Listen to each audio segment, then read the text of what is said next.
हाँ जी बेटे, आज हम जो करेंगे that is coil span factor. Coil span factor में बेसिकली हम लोग जो चीज़ आज पढ़ेंगे, जैसे कि आप देख रहे हो इस फिगर में, जो कॉइल स्पैन फैक्टर में सबसे पहले आपको दो चीज़ें पता होनी चाहिए। फुल पिच क्या होता है, शॉर्ट पिच क्या होता है। Full pitch and short pitch में जैसे हमारे पास ये दो कॉइल्स की साइड है, ये बनाई है, दो कॉइल साइड्स बनाई हुई हैं हमने। ये दो कॉइल्स जो हैं, अगर ये दोनों कॉइल का एंगल आपस में जो है 180 डिग्री होता है, सपोज़ 180 डिग्री एंगल आता है, तो फिर इसको हम बोलते हैं फुल पिच। ठीक है, the angle between the two coil sides is 180 degree is called full pitch. और अगर इसका एंगल लेस देन 180 डिग्री होता है तो उसको हम कहते हैं शॉर्ट पिच। ठीक है, अब पहले आप डायग्राम पढ़ लो। इस डायग्राम में जैसा कि बताया हुआ है बेटे, ये जो हमारी जैसे वाइंडिंग हमें दिखाई गई है, तो इसके अंदर ये देखिए, एक है OAB और ऊपर एक C है, एंड जो OC है उसको एंगल OAC को बाइसेक्ट कर रहे हैं AD। ठीक है, तो मतलब कि फुल पिच वाइंडिंग मीन्स कि हमारी कॉइल साइड्स हैं OA एंड AB। ठीक है, दो चीज़ इसको कह सकते हैं। इसको हमें समझने के लिए दो चीज़ें जैसे मैंने आपको पहले बताई है, फुल पिच के बारे में पता होना चाहिए, फुल पिच क्या होता है, and short pitch and full pitch. Short pitch को हम फ्रैक्शनल पिच और कॉर्डेड वाइंडिंग भी कहते हैं। फ्रैक्शनल पिच और कॉर्डेड वाइंडिंग भी कहते हैं। फुल पिच वाइंडिंग्स में क्या आता है, फुल पिच में जैसे कि फुल पिच आपकी वाइंडिंग है तो आया OAAB। ठीक है, OA एंड AB, तो OA प्लस AB, आप देखो वाइंडिंग जो है दोनों 180 डिग्री इलेक्ट्रिकल अपार्ट है एक दूसरे से। ठीक है, तो ये फुल पिच वाइंडिंग है। तो टोटल जो वाइंडिंग का सम निकलेगा फुल पिच वाइंडिंग का, वो होएगा हमारा फुल पिच में OA प्लस AB, तो आएगा यहाँ पे देखो E plus E equals to 2E। ठीक है, अब हम करेंगे फॉर शॉर्ट पिच्ड वाइंडिंग। अब हम देखते हैं हमारी वाइंडिंग कितने एंगल से शॉर्ट पिच्ड है।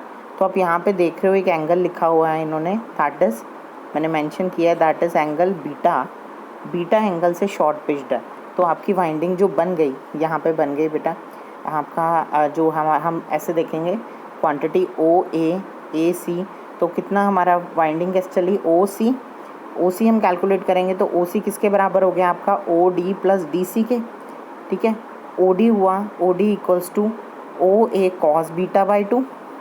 बीटा बाई 2 ये एंगल है यहाँ पे मेंशन किया हुआ है, cos beta by 2, and AC is equal AC and DC आ जाएगा आपका AC कॉस बीटा बाय 2। ठीक है जी, तो एंगल दोनों जो OA और AC आपको पता है किसके बराबर है, OA और AC दोनों EMF इंड्यूस हो रही हैं। तो टोटल इंड्यूस EMF यहाँ पर हो गई E plus E, that is 2E cos beta by 2। अब लास्ट आपको ये चीज़ ज़रूर पता होनी चाहिए, जिसको अगर ये समझ नहीं आया कॉस बीटा बाई 2, वो मैं फिर से बता देता हूँ बेटे। आप ध्यान से देखो इसको, एक छोटे होते हम फॉर्मूलाज करते थे ट्रिग्नोमेट्री के, पंडित बद्री प्रसाद हर बोले साइन कॉस टैन। अब सबसे पहले आप ट्राइंगल में जाएं, ODA ट्राइंगल में आपको OD निकालना है। ठीक है, OD निकालने के लिए बेटा OD के लिए आप ध्यान से देखो, OD के लिए जो वैल्यू आएगी that is OA cos beta by 2। ठीक है, ये आपके ट्रिग्नोमेट्री से सॉल्व हुए हैं। एंड OC जो हमने वैल्यू निकाल ली है DC की, DC is AC cos beta by 2। ठीक है, एडिशन करके। और कॉइल स्पैन फैक्टर किसके बराबर होता है, कॉइल स्पैन फैक्टर हमारा बराबर होता है short pitch by full pitch. Short pitch winding होती है हमारी 2E कॉस बीटा बाई 2, हमने जैसे निकाला अभी यहाँ पे, this is our short pitch winding. Full pitch winding है हमारी 2E, जो है ये निकले यहाँ पे 2E, ये यहाँ पर आ गई, और ये चीज़ें इससे कट हो गया, बच क्या गया कॉस बीटा बाई 2। ये this is our coil span factor. ठीक है, इसको जो है काफ़ी इंपॉर्टेंट है, इसके बेसिस पे न्यूमेरिकल भी आते हैं।